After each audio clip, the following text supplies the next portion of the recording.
Martxoan, Jose Mari Jimeno Jurio eta Patxi Salaberriren toponimiari buruzko lanaren berredizioaren beste ale bat izanen dugu, Pamela Argitaletxearen eskutik etorriko zaigu liburu hori. Gehiago jakin nahi izan dugu hortaz eta Patxi Salaberri izanen dugu hurrengo minututan solaskide. Iruñeko toponimia hartzen ote duen galdetu diogu hasteko. Bai, Iruñekoa da, Iruñekoa biltzen du, eta gero azkeneko zatian biltzen dira Iruñen guruko beste aurkintza batzuen izenak, baina gehien bat Iruñekoa da. Iruñerreko beste zendeetakoak beste ale batzuetan argitaratu zituen Jose Marik. Eta segurazki toponimiari buruzko lan honek asko esanen duela bai zonaldeaz eta baita bertan bizi direnez, ezta? Bueno, hor ikusten da, bizka bat hemengoen historia linguistikoa zein izan duen, ezta?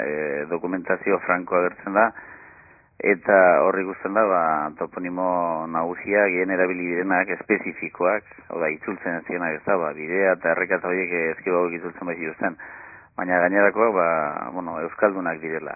Kasuren batean, erromantzekoa da, arrotxapearen kasuan adibidez, baina gero ikusten da batzizkia euskarazkoa dela, eta euskaldunok erabilia dela, eta barreta horrez. Gauza berak gertatzen da adibidez, artikarekin, hemen ondon dagoen errizkorrena izenarekin.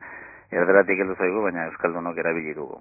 Eta erakusten du, Jimenok esaten zuen bezala, lurra landu zutenak euskaldunak zirela, zeren gero, hemen Franco izan genituela, eta horiek merkatariak eta ziren, baina iduridunez lurra lantzen zutenak euskaldunak ziren. Ez esate baterako bada bereizitasunik hemengo toponimoek eta dituztena ez dakite bukaeretan edo beste batzuekin konparatuz? Berezitasunik baden atzizkietan, atzizkietan hemen oso zaguna da Nafarroan eta Iruñerrian ere badira olako baina Paternain eta hain dutenak.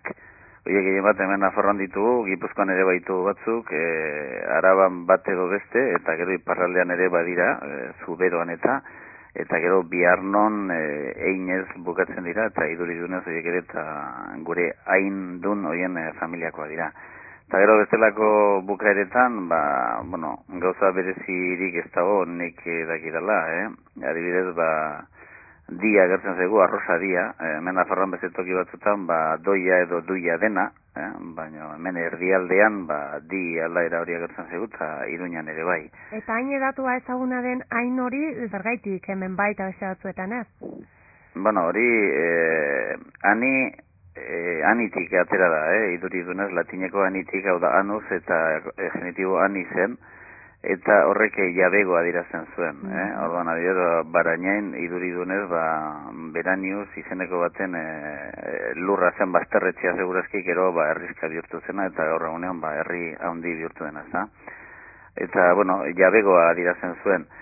Beste toki batzutan, hemen Nafarroan beren ere, ano agertzen da, Torrano Dorrao, eta Galiano Gallio, eta olakoetan. Atzizki bera da, baina beste kasu batean, ezta? Eta orduan, jabeoa diazteko bidea da, oso zabalduta dago atzizki hori Europan, eta, gure artean badira beste atzizki batzu, baina azken batean hori da, jabegoa. Ez dakite orain jartzen direnetan, ze bide erabiltzen diren izen berriak eta jartzerakoan? Izen berriak, baina zerenak, zerran poligonoenak, eta horrela, edo kalenak, Kalenak. Ze irizpide erabiltzen diren hori ez dakinik, ez hori galdetu beharko zineke udaletxeko, ze irizpide erabiltzen dituzten hortarako.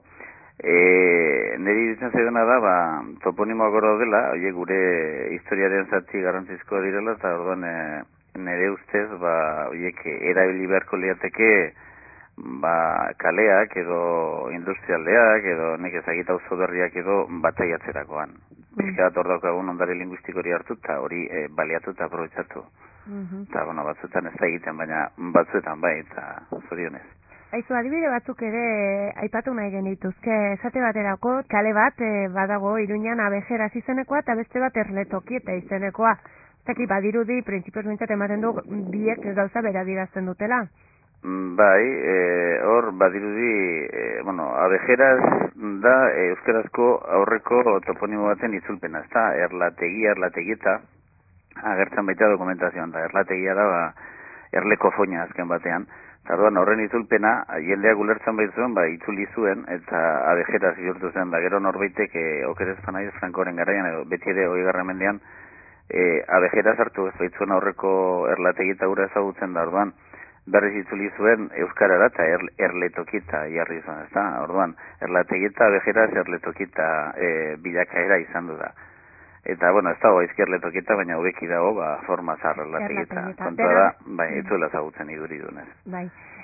Beste kasu bat ere aipatu nahi genuke, orain azken aldiotan asko hitz egin dugu sadar sadar toponimoaz. Bai, toponimo hori oso zaharra da, lehenbiziko aldiz 1981an ageri da, nik dakidala, eta beraz tradizio handiko toponimoa da, etimologiko ez dakigu zongi zer den, baina bukaran badirudi adar hori duela, getadar eta beste batzu duten adar hori, eta pena da, olako toponimo zarra baztertu, eta horren ordez, Reino de Navarra akastuna, Y-rekin izan bitute, esartzea, ez.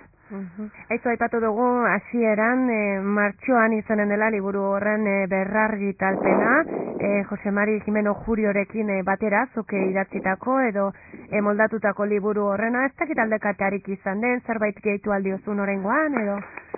Bai, Jose Mari egin zuen zatia, bere hortan gelditu da, bera hil baitzen, orduan, horrela gelditu da, bakarrik liburu irakurri dugu, gainetik eta orduan, zeuden utz daktilografikoak eta bestelakoak ere zuzendu ditugu, eta gero nik etimologia kontuak, toponimo bakoitzaren zati linguistiko hori hartu, berraztertu, eta zenbait kasutan osatu dut, edo geizki zegoen zerbait zuzendu, edo zerbait kendu, zalantzazkoa balin bazen, eta hori izan dut dagien bat nire lana ez, azkeneko argitalpen honetan. Eusko ikaskuntzari dagozkion beste albiste batzuk ere, aipatu nahi genituzke. Otsailaren 23an, datorren ostegunean, euskal testuen azterketa eta euskararen irakaskuntzaz hitzaldia izanen duzue, Eusko ikaskuntzako Gasteizko egoitzan. Ikastari aldizkariko azken alean gai hontaz ageri den artikulu baten aipamenak izanen dira.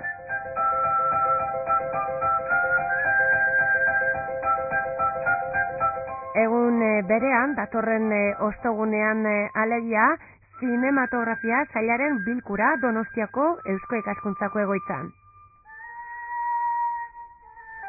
Bukatzeko, Eusko Newseko azken alean azaltzen zaizkigun artikulu batzuk ere gomendatu nahi dizkizuegu.